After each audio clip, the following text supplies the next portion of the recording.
السلام عليكم ورحمة الله تعالى وبركاته. أعوذ بالله من الشيطان الرجيم. بسم الله الرحمن الرحيم.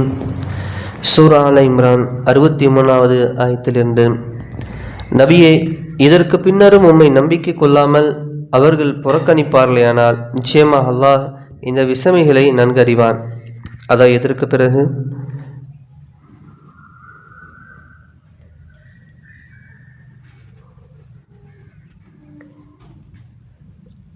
ஈசா நபியை பற்றி அல்லாஹ் ஒரு உண்மையான ஒரு வரலாறு சொன்னோம். அவங்க அதை வேறு மாதிரி ஈசா நபியை கடவுளாகவும் அல்லாஹ்வுடைய பிள்ளையாகவும் மரியம் அலைஹிஸ்ஸலாத்தை ஒரு பெண்ணாகவும் சித்தரிச்சு அவங்க சொன்ன பொய்கள் எல்லாம் பொய், இதுதான் உண்மை என்பதாக உண்மை வரலாறை அல்லாஹ் பேசினான். ஒருவேளை நீங்கள் சொல்கிறதுல சத்தியம் இருக்குது அப்படின்னா, யார் அந்த யூத பாதிரியார்கள் இருக்குன்னு சொன்னால் நீங்கள் வாங்க, பொது வெளிக்கு வாங்க, லேண்டத்துக்கு வாங்க, அதாவது சாபத்துக்கு வாங்க. என்ன சாபம்? நீ சொல்கிறதுல உண்மையாக இருந்தால், அதாவது நான் சொல்கிறதுல பொய் இருந்துச்சுன்னு சொன்னால் அல்லாஹ் என்ன சாம்பலாக்கட்டும். அது எப்படி போகணும்? புள்ளக்குட்டியோட குடும்பத்தோடு போய் நிற்கணுங்க. நபி, நீங்களும் உங்கள் புள்ளக்குட்டி குடும்பத்தோடு போய் நில்லுங்க. நீங்கள் சொல்கிறத பொய் இருக்குன்னு சொன்னால் அல்லாஹ் அவங்க மேலே சாபம் பண்ண நீங்கள் சொல்லுங்கள், அவங்க சொல்லட்டும். சத்தியத்தை அந்த இடத்துல நான் வச்சு காட்டுறேன் என்பதாக சொல்லும்போது அந்த விஷயத்துக்கு யூதர்களுடைய மார்க்கறிஞரும் வரல, கிறிஸ்தவருடைய மார்க்கறிஞரும் வரல. அதான் நான் சொல்கிறேன். அப்போ அல்லாஹ், நபியே, இதற்கு பின்னரும், அதாவது இந்த உண்மையான நம்பிக்கை கொள்ளாமல் அவர்கள் புறக்கணிப்பார்களே ஆனால் நிச்சயமாக அல்லாஹ் இந்த விஷமிகளை நன்கறிவான். அவங்களாம் தூதுவர் மாதிரி தான் இருக்கணும். கடவுள் ரேஞ்சை கொண்டு போயிட்டால் அது எவ்வளோ பெரிய ஃபித்னா உருவாக்கும். அப்போ விஷயம் தெரிஞ்சு போய்க்கிறேன்னா அந்த விஷயங்களை அல்லாஹ் அறிவான். நபி அவர்களை நோக்கி கூறுவீராக, வேதத்தை உடையவர்களே, நமக்கும் உங்களுக்கும் ஒரு சமத்துவமான விஷயத்தின் பக்கம் வருவீர்களாக. அதாவது நாம் அவர்களை தவிர, நாம் பாருங்க, அவங்க அல்லாஹ் தெளிவாக சொல்கிறோம் பாருங்க, ஒரு சமத்துவமான ஒரு விஷயம் என்னது? நாம் அல்லாஹ்வை தவிர வேறொன்றையும் வணங்க மாட்டோம், நாம் அவனுக்கு எதையும் இணையாக்க மாட்டோம், நம்மில் ஒருவரும் அல்லாஹ்வை தவிர எவரையும் இறைவனாக எடுத்துக்கொள்ள மாட்டோம் என்று கூறுங்கள். நம்பிக்கையாளர்களே, இதையும் அவர்கள் புறக்கணித்தால் நிச்சயமாக நாங்கள் முஸ்லிம்கள் அவன் ஒருவனுக்கு வழிபட்டவர்கள் என்று நீங்கள் சாட்சி கூறுங்கள் என்று நீங்கள் கூறிவிடுங்கள். ஏன் அல்லாஹ் இந்த சமத்துவத்தின் பக்கமாக கூறுறான்னு கேட்டால், ரெண்டு பேர்த்திட்டையுமே நம்பிக்கை என்னன்னு கேட்டால் அல்லாஹ்வுடைய நம்பிக்கை ஆழமானது. என்ன, அவனுங்க அல்லாஹ்வுடைய விஷயத்த குறைச்சாங்க, என்னமோ இவனுங்க கொஞ்சம் கூட்டிக்கிட்டாங்க. கிறிஸ்தவர்கள் கூட்டிக்கிட்டாங்க, அவங்க அல்லாஹ்வுடைய விஷயத்தில் பல சட்டத்திட்டங்களை குறைச்சிக்கிட்டாங்க. ஆனால் அல்லாஹ்ங்கிறத தெளிவாக ஏற்றுக்கிறாங்க. இதில் பாருங்கள், அந்த அல்லேலூயாங்கிற வார்த்தைக்கு அதில் ஒருத்தர் அதோடைய விளக்கம் சொல்கிறப்ப சொல்கிறாங்க, இது அல்லாஹ்வை அழைத்து வரக்கூடிய ஒரு வார்த்தை, மறி வந்த வார்த்தை. அப்போ அதுலேயும் இருக்குது இல்லை, அப்போ அவங்களையும் கிறிஸ்துவத்திலையும் அல்லாஹ்வை வணங்குறது இருக்குது, யூதர்களையும் அல்லாஹ்வை வணங்குறது இருக்குது. அப்போ அந்த சமத்துவத்தின் பக்கம் வாங்க, அவனை தவிர நம்ம வேறு யாரும் இறைவனாக்க வேணாம் அப்படிங்கிற அந்த ஒன்று கருத்துக்கு நீங்கள் வந்திருக்கணும் என்பதாக. அப்படி ஒருவேளை அவங்க வரல, நபி நீங்கள் சொல்லிடுங்க, நாங்கள் முஸ்லீம்கள், நாங்கள் ஒருவனுக்கு மட்டும்தான் கட்டுப்படுவோம், நாங்கள் அல்லாஹ் ஒருவனுக்கு மட்டுமே கட்டுப்பட்டவர்கள் என்பதாக, வழிபட்டவர்கள் என்பதாக சொல்லி நீங்கள் உங்களை நீங்கள் தனிப்படுத்திக்கிங்க என்பதாக. அதாவது சாட்சி சொல்லுங்கள், ஒருவன் என்பது மட்டும்தான் நாங்கள் ஏற்போம் என்பதாக நீங்கள் சாட்சி சொல்லியிருக்கேன். வேதத்துடையவர்களே, இப்ராஹிம் பற்றி அவர் யூதராகவோ அல்லது கிறிஸ்துவராகவோ தான் இருந்தார் என்று ஏன் வீணே தர்க்கம் செய்து கொள்கின்றீர்கள்? யூதருடைய வேதமாகிய தௌராத்தும் கிறிஸ்துடைய வேதமாகிய இஞ்சிலும் அவருக்கு வெகு காலத்திற்கு பின்னரே அருளப்பட்டன. இவ்வளவு கூட நீங்கள் அறிந்து கொள்ள வேண்டாமா? எவ்வளோ அழகாக சொல்கிறோம் பாருங்க. நல்லா இன்னைக்கு இந்த இப்ராஹிம் மார்க்கம், இப்ராஹிம் எங்கள் தந்தைன்னு சொல்லி 3 சமூகமுமே எடுத்துக்கிட்டு இருக்காங்க. இன்றைக்கி நாமளும் இப்ராஹிம் நபியை தான் பின்பற்றுறோம். அந்த அவங்களும் அப்புறம் தான் ஆபரஹாம்ங்கிறாங்க. அந்த 2 மதத்துலேயும் இவங்கள்ட்ட கூட ஒரு கணக்கு இருக்குது. பிரம்மாம்பாங்க, இங்கே வந்தேறீங்க பிரம்மா அப்படிம்பாங்க.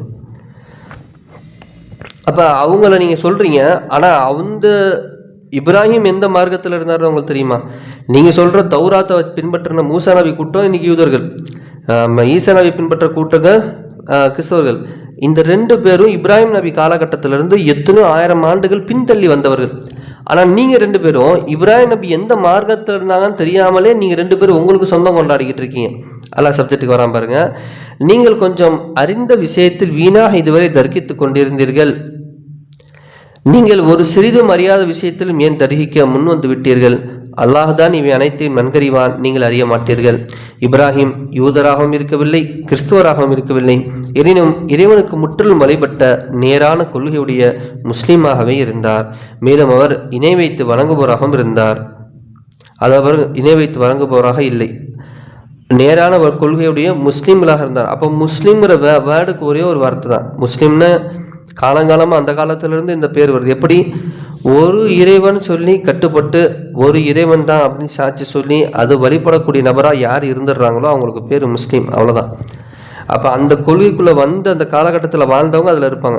அதை தாண்டி போனவங்க நிராகரிப்பவர்கள் அல்லது இணை வைப்பவர்களுடைய பட்டியலில் சேர்ந்துருவாங்க. அப்போ எனவே இப்ராஹிம் யூதராகவும் இல்லை, கிறிஸ்துவராகவும் இல்லை. எனினும் இறைவனுக்கு முற்றிலும் வழிபட்ட நேரான கொள்கையுடைய முஸ்லீம்களாக இருந்தார். அவர் இணை வைத்து வணங்குபவராக இருக்கவில்லை. நிச்சயமாக இப்ராஹிமுக்கு மனிதர்களில் நெருங்கியவர் எவர் என்றால் அவரை பின்பற்றியவர்களும் இந்த நபியும் இவரை நம்பிக்கை கொண்டவர்களும் தான். அல்லாஹ் இந்த நம்பிக்கையாளர்களை நேசித்து பாதுகாப்பார். அப்போ நம்மெல்லாம் இப்ராஹிம் நபிக்கு நெருக்கமானவங்க.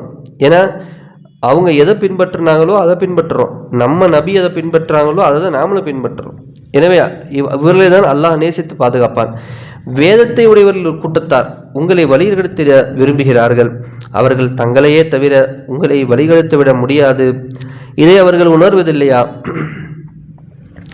வேதத்தை உடையவர்களே, நீங்கள் பல அத்தாட்சிகளை கண்டதன் பின்னரும் அல்லாஹுடைய வசனங்களை ஏன் நிராகரிக்கிறீர்கள்? வேதத்தை உடையவர்களே, உண்மையை பொய்யுடன் ஏன் கலக்கிறீர்கள்? நீங்கள் நன்கறிந்து கொண்டே உண்மையை ஏன் மறைக்கின்றீர்கள்? எவ்வளோ அழகாக தெளிவாக சொல்லலாம் பாருங்கள். இதுக்கு நம்ம தஃப்சீர் பார்த்தோம்னா சூப்பராக விளக்கம் எழுதியிருப்பாங்க. உண்மையை பொய்யோடு கலந்துட்டான். எந்த உண்மையை எந்த பொய்யோடு கலந்தான்? இப்னு கஸீர் ரஹ்மத்துல்லாஹி ஒரு பார்வை ஒன்று இருக்கும். அதான் நம்ம ஒரு நோட்டு ஒன்று போட்டு எழுதிக்கணும். நம்ம நிறைய சில முக்கியமான சப்ஜெக்டை கிராஸ் பண்ணுறோம். அதற்கு தஃப்சீர் படிக்காமல் அடுத்த நாள் போகக்கூடாது. நான் நாளைக்கு ஒரு நோட்டு வச்சிடுறேங்க. நான் அதை பாயிண்ட் பண்ணிவிட்டு அடுத்தடுத்த நாள் தஃப்சீரை பார்ப்போம். எந்த உண்மை எந்த பொய்யோடு கலந்தாய், இது இந்த நாளைக்கு இது ஒரு தஃப்சீர் பார்ப்போம். ஸோ நான் ஆரம்பிறானு உதாரணத்துக்கு நான் இங்கே இந்தியாவில் இருந்த ஒரு கூத்தை மட்டும் சொல்கிறேன், மனசில் வச்சுக்கிங்க, பதிவு செய்து கொள்ளுங்கள். ஆதம் நபி அல்லாஹ் இந்த உலகத்துக்கு இறக்குனாங்கிறது எல்லா வேதத்துலையும் இருக்குது. இது உண்மை. அவங்க இல்லாமல் மனிதனம் தோன்றது கிடையாது. ஆனால் ஆதம் நபிக்கு அல்லாஹ் ஆதம் மலை இஸ்லாம் ஆதம் மலைன்னே இன்னைக்கு ஒரு மலை இருக்குது, எங்கள் இலங்கையில் இருக்குது. ஆனால் இந்த திருட்டு பேருங்க அவர் தாண்டா ராமர்னு ஒரு கட்டுக்கதையை விட்டாங்க பார்த்தீங்களா? இப்போ இங்கேருந்து எங்கே தமிழ்நாட்டில் இருந்து இந்த பக்கம் இந்தியாவிலேருந்து அங்கே போனாங்க வந்தாங்க, அது இவர் தான் அப்படின்னு சொல்லி இவங்க போன இடம், அவங்க அங்கே கால் பதிச்ச ஒரு மலையோடைய இடம் இருக்குது, இது ராமருடைய கால் இப்படின்னு சொல்லி இவங்க ஸ்டெப் பை ஸ்டெப்பாக உண்மையை பொய்யோட கலந்தவனே. இப்போ போய் பார்த்தா ஆதம் நபியோடைய எல்லா சப்ஜெக்டும் இவனுங்களுக்கு இவர் ராமர் கதையாகவே தெரியும். அப்போ மனசு என்ன படும்? உண்மைதான், நாட்டுக்கு என்ன செஞ்சிட்டான், பாய் படம் எடுத்து அழிச்சிட்டான் மறைச்சிட்டான்னு சொல்லி இப்படி இவனுங்கள்ட்ட குழப்பம். இந்த குழப்பத்தில் நான் சொல்ல ஒரு சின்ன சப்ஜெக்ட், ஒரே ஒரு 100 இருக்கிற 100% இந்த மாதிரி கதையை விட்டு வச்சுட்டாங்க. 100% சிவன் ஒருத்தர் இருந்தார், உண்மையிலுமே நல்லடியார் தான் வருது, நம்ம ஹதீஸ்லேயே வருது. சுவாங்கிற ஒரு மனிதர் நல்ல மனிதராக உலகத்தில் வாழ்ந்தார். கெடுத்தான், அவர் கஞ்சா குடிச்சாருன்னு எழுதி வச்சிருக்காங்க. அவங்க நபியா இல்லை அவங்களுக்கு எதுவும் அல்லாஹ் எதுவும் விஷயத்தை கொடுத்ததா? நல்லடியார் அவங்களாம். இந்த பகுதியில் இந்த தென்னக பகுதியத்துக்கு முடுக்க அவங்க.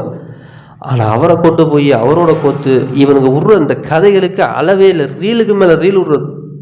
இந்த ரீலெல்லாம் கேட்டு இந்த காதுகள்லாம் கேட்டு என்னதான் ஆகுறது இந்தியா மக்கள். ஆனால் இவனுங்க அதையும் நம்பி போவாங்க. அருமையானவர்களே, ஏன் இது நம்ம இங்கே பேசுகிறோம்னா அல்லாஹ் அந்த சப்ஜெக்டை பேசுகிறான். அப்போ நம்ம அதை சொல்ல வேண்டிய கட்டாயம். நாம் யாரையும் வெறுக்கலை. ஏன் உண்மையை பொய்யோடு கலக்கிறாங்க? நீங்கள் சத்தியத்தில் இருந்து போய் இந்த சத்தியத்தை உண்மையோட பொய் எதடா கலந்தாலும் இந்த முச்சந்தில் போய் பேச நம்ம தயாரில்ல.